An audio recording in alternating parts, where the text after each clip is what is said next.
Hello, everyone. Welcome back to my YouTube channel. It is a beautiful day to sit back, pour a steaming cup of coffee, and dive into the wild and wonderful world of Port Charles.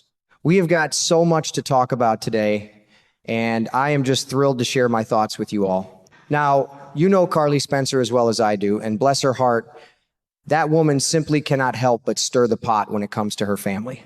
She is as stubborn as a mule when she gets an idea firmly planted in her head, and right now, her sights are set on Jasper Jacks Enterprises. Carly is putting the squeeze on poor Hudson Parker, pressuring him to work harder to convince Jocelyn Jacks to take over as the permanent CEO.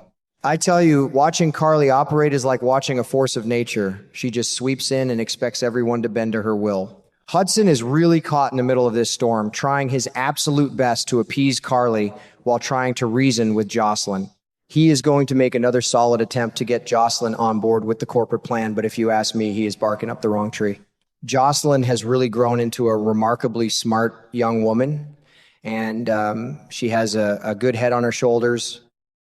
Instead of just blindly following her mother's grand design, she throws a massive curveball. She ends up recommending Jordan Ashford to be the company's next leader instead. Now, is that not just a stroke of pure genius? Jordan is a powerhouse, a woman of deep integrity and incredible strength. Putting her in charge of Jasper Jacks Enterprises would bring a level of class and stability that the corporate world desperately needs right now. I just love seeing Jocelyn step out of her mother's shadow and make decisions that show true maturity and foresight. Over at the Quartermain estate, things are getting messier than a mud puddle after a heavy spring storm. Brooklyn Quartermain is absolutely fuming, and when that girl gets mad, you better hold your horses and step out of the way. She is downright furious over the news that Willow Kane is moving back into the Quartermain Gatehouse. We all know the history of that property, and Brooklyn is not about to let this happen without a fight. She is going to try every trick in the book to undo Tracy Quartermain's decision, but let us be real for a second. Going up against Tracy Quartermain is like trying to stop a freight train with a feather. Tracy rules that roost with an iron fist, and Brooklyn's efforts are going to be to no avail. It is always a circus at that mansion, but you have to admit it is incredibly entertaining to watch them all butt heads over family real estate. But hold on to your hats, folks, because this next piece of news nearly made me drop my coffee mug. Jason Morgan is actually talking about getting out of the mob. I know, pigs might actually fly. He catches Britt Westbourne completely off guard by revealing that he is walking away from the danger of working for Sonny Corinthos. Now, Jason and Sonny have a bond that goes back decades. They have been through thick and thin, fire and brimstone. For Jason to finally say enough is enough is a monumental shift. It is like trying to unring a bell. Britt is naturally stunned by this revelation. She finds out he is stepping away from the shadows and immediately starts questioning him about his future. Can a man who has lived by the gun for so long truly find a peaceful life? Britt is worried, and rightfully so. The mob life is a heavy cross to bear, and the danger never really just packs up and leaves you alone. I am praying he can find some peace, but I am keeping my expectations grounded. Meanwhile, a chilling wind is blowing through town, and it is giving me the absolute heebie-jeebies.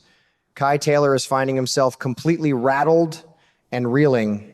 He is getting that creepy, undeniable feeling that he is being watched. You know that feeling when the hair on the back of your neck stands straight up? It turns out his instincts are spot on, because we know that Trina Robinson's stalker is indeed lurking right here in Port Charles. It breaks my heart to think of sweet Trina being in danger. Kai sensing this presence is a huge red flag, and I just hope they can figure out who this creep is before things take a dark and tragic turn. They need to circle the wagons and protect that girl at all costs. Speaking of dark turns, we need to talk about Nina Reeves and Drew Kane. These two are headed for a massive, heated run-in that is going to bring some incredibly tense scenes to our screens.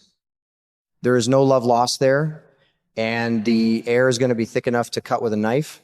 Eventually, Drew is going to come forward with a peace offering for someone, but I smell a rat. When it comes to Drew lately, you really cannot trust him as far as you can throw him. Is this peace offering genuine, or is it a carefully laid trap? A leopard does not change its spots so easily, and it is always wise to be wary and anticipate bad news when Drew is involved. He has become a wolf in sheep's clothing, and I am telling you, Whoever he is dealing with better sleep with one eye open. On a slightly lighter note, the elegant Anna Devane is playing a bit of a social butterfly. She is going to help facilitate some introductions between Jocelyn and Tristan Roberts. Anna always has her finger on the pulse of the town, and seeing her connect the younger generation is quite charming. It will be very interesting to see what kind of dynamic develops between Jocelyn and Tristan, and what Anna's true motivations might be for putting them in each other's orbit. But do not get too comfortable, because the green-eyed monster is rearing its ugly head over with Rick Lansing. Rick is back, and some folks never change their stripes. He is going to witness Elizabeth Baldwin getting entirely too close for comfort with Dante Falconeri. Seeing those two share a warm moment is going to send Rick falling right into a jealous downward spiral.